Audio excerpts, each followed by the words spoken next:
جب جیمز نے اخبار میں پڑھا کہ ولیمسن، بروک اور ٹش دریائے نانی کی پراسرار وادی کی سیاحت کو نکل کھڑے ہوئے ہیں اور اس کا دل اندر ہی اندر ڈوبنے لگا۔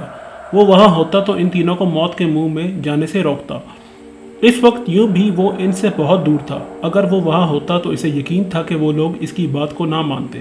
خاص طور پر نوجوان نے بتایا کہ دریائے نانی میں کئی ایسی لاشیں ملی ہیں جن کے سر اور ہاتھ پاؤں کٹے ہوئے تھے اور کسی کو معلوم نہ ہو سکا کہ اس وادی میں کون سی مخلوق آباد ہے۔ تو ولیمسن نے ایک فلک شگاف کہکا لگایا اور کہا، تب تو میں ضرور وہاں جاؤں گا اور دنیا پر یہ بات ثابت کر دوں گا کہ ہمت جوان ہو تو انسان کو کوئی شے نقصان نہیں پہنچا سکتی۔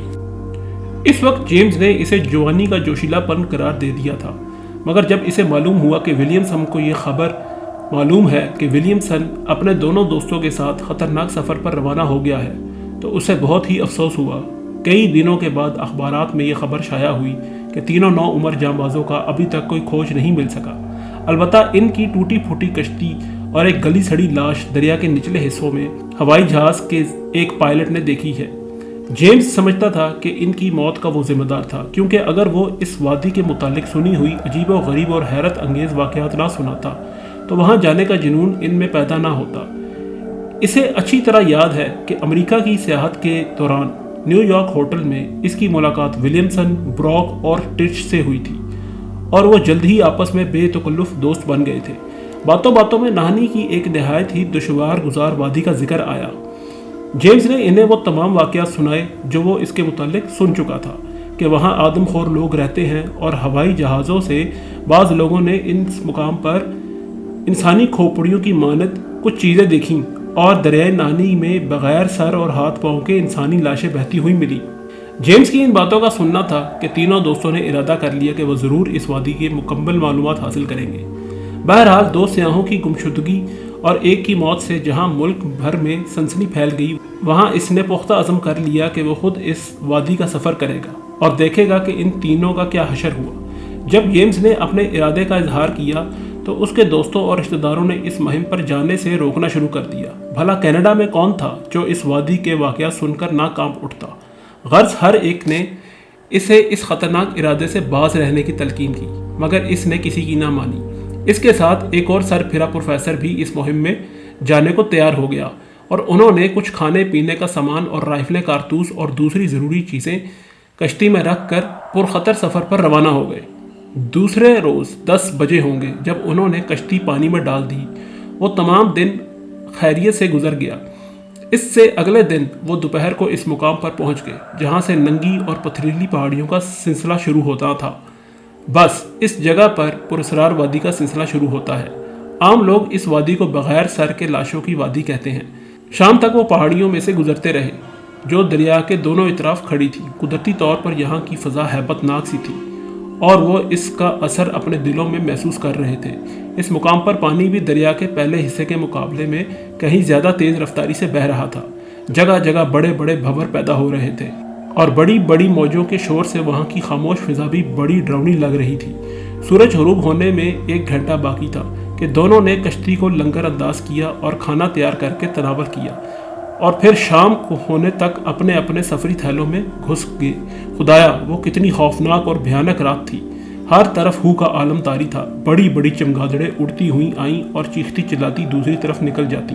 انہوں نے سنا تھا کہ اس وادی میں چیتے، لگڑ بگے اور اسی قسم کے وحشی درندے بھی ہیں، اسی لیے یہ طے پایا کہ دونوں باری باری جائیں گے، مگر حقیقت یہ تھی کہ ان دونوں میں سے کوئی بھی نہ ہو سکا۔ آدھی رات کو جنگلی جانوروں کا ایک ریوڑ ادھر کو آن نکلا۔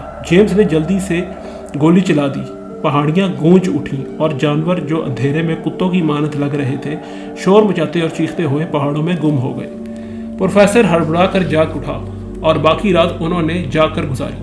دوسری صبح ناشتے کے بعد وہ پھر روانہ ہو گئے۔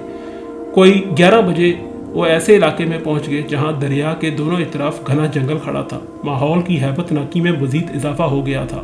یہاں ہر دریا میں جا بجا چٹانیں سر اٹھائے کھڑی تھیں اور ذرا سی بے احتیاطی موت کے منہ میں دھکیل سکتی تھی۔ وہ دونوں بڑی ہوشیاری سے کشتی کو کھینچتے جا رہے تھے۔ خاص طور پر پروفیسر اکرم کی محنت تو واقعی قابل داد تھی۔ دوپہر کے بعد ایک واقعہ ہے، تقریباً 1 فرلانگ آگے ایک ڈول سی کشتی نظر آئی جس پر چند آدمی سوار تھے۔ ان کے جسم ننگے اور بال بڑے ہوئے تھے انہوں نے دونوں کو دیکھا اور جلدی جلدی کشتی کو کنارے پر لے گئے، اور جب تک جیمز اور پروفیسر اکرم وہاں پہنچے آدمیوں یا کشتی کا کوئی نشان نہ تھا۔ وہ کشتی سمیت جنگل میں کہیں غائب ہو گئے تھے۔ ان لوگوں کے اچانک ہی اوجھل ہو جانے سے نامعلوم طور پر وہ خوف محسوس کرنے لگے تھے اور کشتی کو تیزی سے چلانے لگے۔ شام سے پہلے وہ ایک ایسے مقام پر اترے جو تینوں اطراف سے اونچے اونچے درختوں سے گھرا ہوا تھا۔ یہاں پہلی رات سے بھی زیادہ سناٹا تھا، اور عجیب حیرت انگیز بات یہ تھی کہ شام ہوتے ہی درختوں پر کسی طرف سے پرندوں کی آوازیں نہ آتی تھیں، ورنہ جنگلوں میں شام کے بعد بھی پرندوں کی آوازیں آ سکتی ہیں۔ وہاں الو بے تحاشا تھے جو غولوں کی شکل میں اڑتے ہوئے آتے اور ٹہنیوں سے لٹک جاتے تھے۔ وہ دونوں اپنی تھیلیوں میں دبکے ہوئے لیٹے تھے اور اس وادی کے متعلق باتیں کر رہے تھے۔ رات ابھی زیادہ نہ ہوئی تھی، اگرچہ اندھیرا کافی چھا گیا تھا۔ اچانک کہیں دور سے دبی دبی آوازیں سنائی دینے لگیں۔ انہوں نے کان اس طرف لگا دیے، آوازیں کبھی آنے لگتی کبھی بند ہو جاتی۔ معلوم ہوتا بہت سے لوگ سرگوشیاں کر رہے ہیں۔ ان کے دل زور سے دھک دھک کر رہے تھے اور انہوں نے رائفلیں ہاتھوں میں تھام لی۔ آوازیں قریب سے قریب تر ہوتی جا رہی تھی۔ وہ دونوں اٹھ کر بیٹھ گئے۔ چند ہی منٹوں بعد شمال کی طرف بے پناہ شور اٹھا۔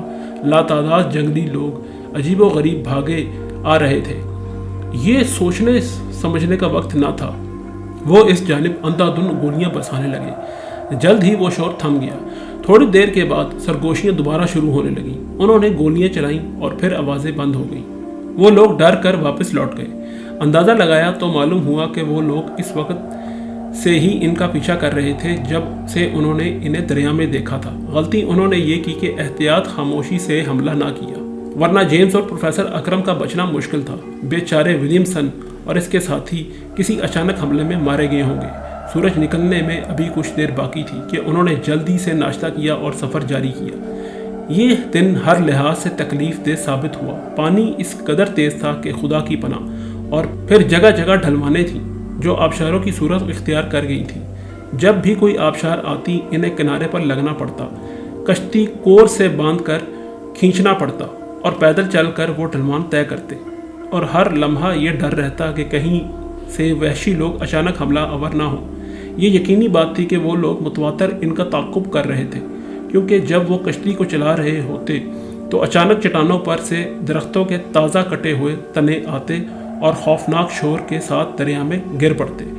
وہ تو پروفیسر اکرم کشتی چلانے میں بہت زیادہ ماہر تھا، ورنہ جیمز یہ کہانی بیان کرنے کے لیے دنیا میں موجود ہی نہ ہوتا، اور اس کی لاش بھی بغیر سر کے دریائے نانی میں تیرتی ہوئی ملتی اور نہ معلوم اس کا کچھ پتہ ہی نہ چلتا۔ بہرحال پروفیسر ہوشیاری سے کشتی کو ان خطرات سے بچا لیتا۔